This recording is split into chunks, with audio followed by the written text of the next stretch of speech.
Hi friends, welcome to my channel. So ఈరోజు నేనైతే శ్రీ సీతారామాంజనేయ స్వామి టెంపుల్కి అయితే వచ్చేసాను.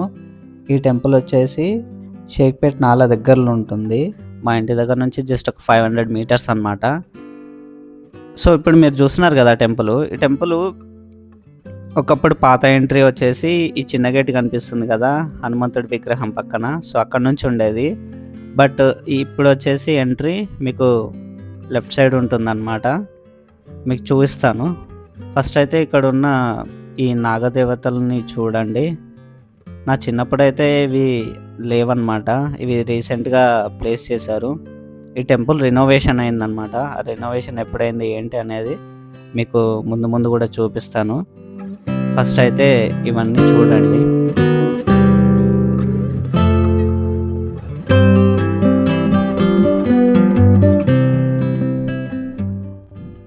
సో టెంపుల్ ఎంట్రీ అవ్వగానే మీకు ఇక్కడ ఒక రావి చెట్టు ఉంటుంది. దాని పక్కనే ధ్వజస్తంభం అనమాట. సో ఇటు రైట్ సైడ్ తిరిగారంటే మీకు గేట్ కనిపిస్తుంది. టెంపుల్ ఎంట్రన్స్ అనమాట ఇది. మీరు ఎంట్రీ అవ్వగానే మీకు ఫస్ట్ దర్శనం ఇచ్చేది సీతారాముల వారి ఆలయం అనమాట. ఆ ఎదురుగా కనిపిస్తుంది కదా.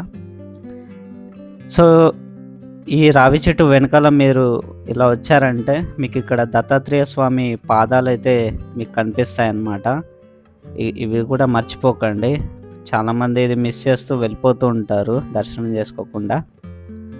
సో ఇక్కడ ఈ టెంపుల్లో వచ్చేసి మనకి మొత్తం 5 దేవీ దేవతలు కొలువై ఉంటారనమాట. మొత్తము మీకు ఒక్కొక్కటిగా అన్నీ చూపిస్తాను టెంపుల్లో. సో ఫస్ట్ వచ్చేసి మీకు ఇక్కడ రాముడు, సీత, అలాగే లక్ష్మణుడు అనమాట. వీళ్ళు ముగ్గురు అయితే దర్శనం ఇస్తారు ఇక్కడ. సో ఆ పక్కనే వచ్చేసి మనకి వినాయకుడి విగ్రహం ఉంటుంది.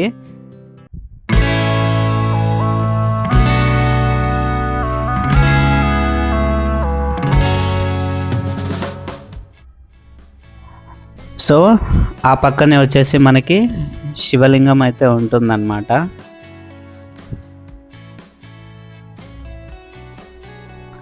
సో ఇక్కడ లెఫ్ట్ సైడ్ వచ్చేస్తే మనకి లలితాదేవి అమ్మవారు అయితే ఉంటారనమాట.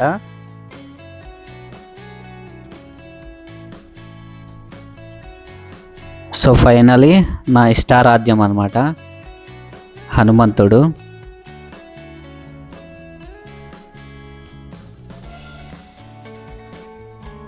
తర్వాత మీరు ఇక్కడ అన్నదానం ఏమన్నా చేయాలనుకుంటే ఇక్కడ మీరు చూడొచ్చు. సో ఇందాక చెప్పాను కదా రినోవేషన్ గురించి. సో ఈ టెంపుల్ అయితే 2015లో రినోవేషన్ అయిందనమాట. ఆ పక్కనే మీకు హనుమాన్ చాలీసా ఉంటుంది. మీరు కావాలంటే ఈ వీడియోని పాస్ చేసి ఒకసారి మీరు కూడా చదువుకోవచ్చు. సో ఈ టెంపుల్ను చూసారు కదా, ఈ టెంపుల్ పక్కకే మీకు ఇంకొక మంచి ఏరియా ఉంటుంది. సో ఇదైతే అప్పుడు అన్నదానము ఏమన్నా కార్యక్రమాలు, సో లైక్ ఫంక్షన్స్, పిల్లలకి పేర్లు పెట్టడం ఇలా ఉంటాయి కదా. సో అవి ఏమన్నా చేసుకోవడానికి అని చెప్పేసి ఈ హాల్ అన్నమాట. నాకు తెలిసి నా చిన్నప్పుడైతే ఇక్కడ నేను వచ్చేసి ఇరుముళ్ళు కట్టడానికి, అంటే స్వామి వాళ్ళు ఉంటారు కదా, అప్పుడు వచ్చినట్లు గుర్తు నాకైతే చిన్నప్పుడు. సో అది దాటి బయటకు వచ్చేసాక మీకు ఇక్కడ నవగ్రహాలు అయితే కనిపిస్తూ ఉంటాయి. సో ఈ నవగ్రహాలు కూడా ఈ రినోవేషన్లో భాగమే అన్నమాట. సో ఫస్ట్లో ఇవి లేకుండే.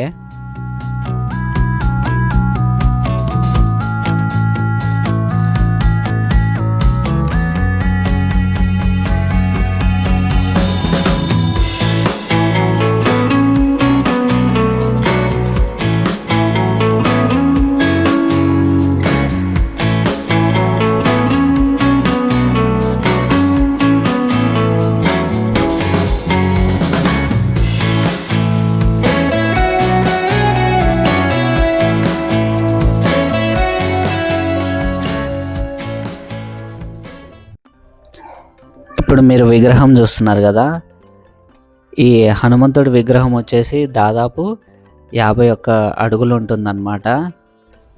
మీరు ఈ ఆంజనేయ స్వామి దగ్గర ఒక్కసారి ప్రదక్షిణం చేస్తే అది 108 ప్రదక్షిణాలతో సమానం అన్నమాట.